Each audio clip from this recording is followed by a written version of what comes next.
बिस्मिल्लाहिर्रहमानिर्रहीम। अस्सलाम वालेकुम dear students, I am your teacher professor Zartasha Aftab. आज पार्ट 2 चैप्टर 1 का जो टॉपिक हम डिस्कस कर रहे हैं, improvement in Mendeleev periodic table. कल हमने इसकी हिस्ट्री पढ़ी थी, हमने कॉन्ट्रीब्यूटर्स पढ़े थे, पीरियोडिक लॉ पढ़ा था। आज हम उससे फर्दर हम इसको कंटिन्यू करते हैं। कल हमने पढ़ा था कि मेंडलीव ने एक लॉ पेश किया था जिसको हम बोलते थे Mendeleev periodic law. Mendeleev periodic law को चेंज कर दिया मॉडर्न पीरियोडिक लॉ में। किस साइंटिस्ट ने? The scientist is Moseley. Moseley ने एटॉमिक नंबर डिस्कवर किया था 1911 में, और 1913 में उसने अपना पीरियोडिक टेबल डिस्कवर किया, पीरियोडिक टेबल बनाया। अब मूजले ने मॉडर्न पीरियोडिक लॉ पेश किया। मॉडर्न पीरियोडिक लॉ की अगर हम डेफिनेशन देखें, सारी डेफिनेशन सेम हैं, जस्ट एटॉमिक मास को रिप्लेस कर दिया गया है एटॉमिक नंबर पे। डेफिनेशन देखिएगा, ये शॉर्ट क्वेश्चन आ जाता है। Modern periodic law, what is modern periodic law या state modern periodic law? If the elements are arranged in ascending order of their atomic numbers, their properties repeat in a periodic manner. Ascending order आपको मैंने कल बता दिया था, कम से ज़्यादा की तरफ जाना। कल हमने मेंडलीव पीरियोडिक लॉ में पढ़ा कि उसमें असेंडिंग ऑर्डर एलिमेंट्स को अरेंज किया गया था, किसकी बेस पे? एटॉमिक मास पे। आज हम मॉडर्न पीरियोडिक लॉ पढ़ रहे हैं जो मूजले ने डिस्कवर किया। उसने एटॉमिक मैसेज को हटाकर उसकी जगह एटॉमिक नंबर दे दिए। नेक्स्ट अब इम्प्रूवमेंट्स देखते हैं। फर्स्ट इम्प्रूवमेंट क्या है कि position of the some elements in the periodic table was change, like potassium has atomic mass 39, argon has atomic mass 40। अगर हम मेंडलीव की बात करें तो मैं अकॉर्डिंग टू मेंडलीव ये एक्यूरेट पोजीशन पे है, पहले पोटेशियम फिर आर्गोन। लेकिन जब पीरियोडिक टेबल को चेंज कर दिया गया एटॉमिक नंबर पे, तो इनकी पोजीशन क्या हो गई? गलत हो गई, क्योंकि पोटेशियम का एटॉमिक नंबर 19 और आर्गोन का 18 है। तो इनकी पोजीशन को क्या किया गया? चेंज किया गया। इसी तरह मूजले ने निकल और कोबाल्ट की भी पोजीशन को चेंज किया। This is the first improvement. Second improvement क्या थी कि मेंडलीव पीरियोडिक टेबल में एक एक्स्ट्रा ग्रुप ऐड किया गया। वो एक्स्ट्रा ग्रुप कौन सा था, जिसको क्या नाम दिया गया? Group 8A। ग्रुप 8A में राइट साइड पे ग्रुप बनाया गया जिसमें कौन से एलिमेंट्स थे? नोबल गैसेस थी।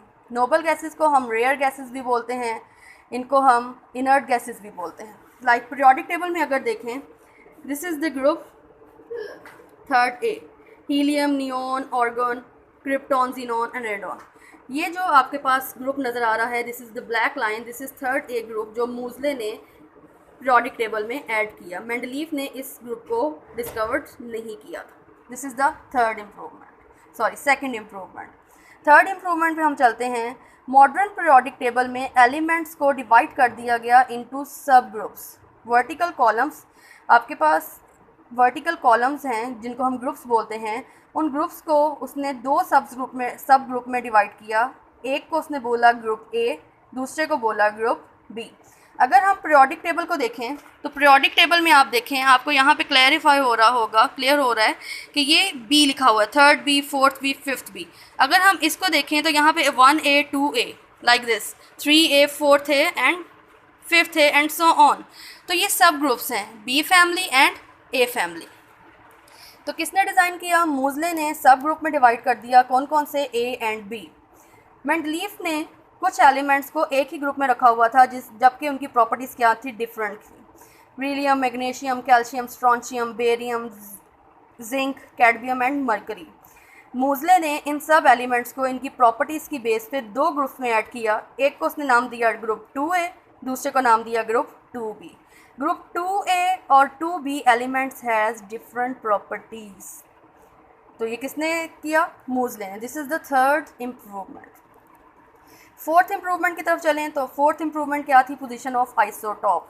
जैसे कि आप सबको पता है कि Mendeleev periodic table atomic mass पे बेस करता था। एटॉमिक मास पे जो एक स्पेसिफिक प्रॉपर्टी बेस करती है वो कहलाती है आइसोटॉप्स। क्या होते हैं आइसोटॉप्स?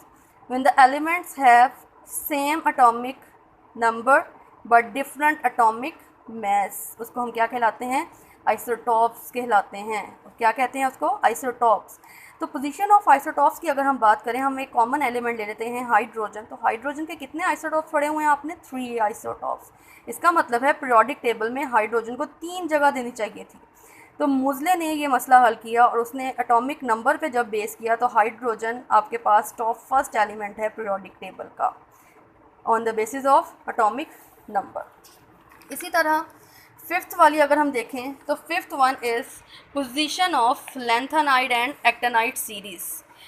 ये दो रोज़ हैं जो लोअर पीरियोडिक टेबल में रखी गई हैं at the bottom of the periodic table. अगर हम पीरियोडिक टेबल चेक करें, ये है आपका पीरियोडिक टेबल और इसके लास्ट पे आपको ये दो रोज़ नज़र आ रही हैं। Upper row is lanthanide and second one is actinide series. ये जो रोज़ हैं ये किसने डिस्कवर की? मूज़ले ने डिस्कवर की थी। So guys, this is the improvement, this is your periodic table. यहाँ तक आई होप आप सबको समझ आ गई होगी। फिर भी अगर कुछ पूछना है तो आप मुझसे पूछ सकते हैं, सजेशन अपनी दे सकते हैं। इसको याद कीजिएगा, अपना ध्यान रखिएगा। जैसे कि आप सबको पता है आजकल जैसे हालात हुए हुए हैं कोरोना की वजह से, घर में रहें, अपने आप को कवर करें, अपना ध्यान रखें, अपने पेरेंट्स का ध्यान रखें, दुआ में याद रखिएगा। टेक केयर, अल्लाह हाफ़िज़।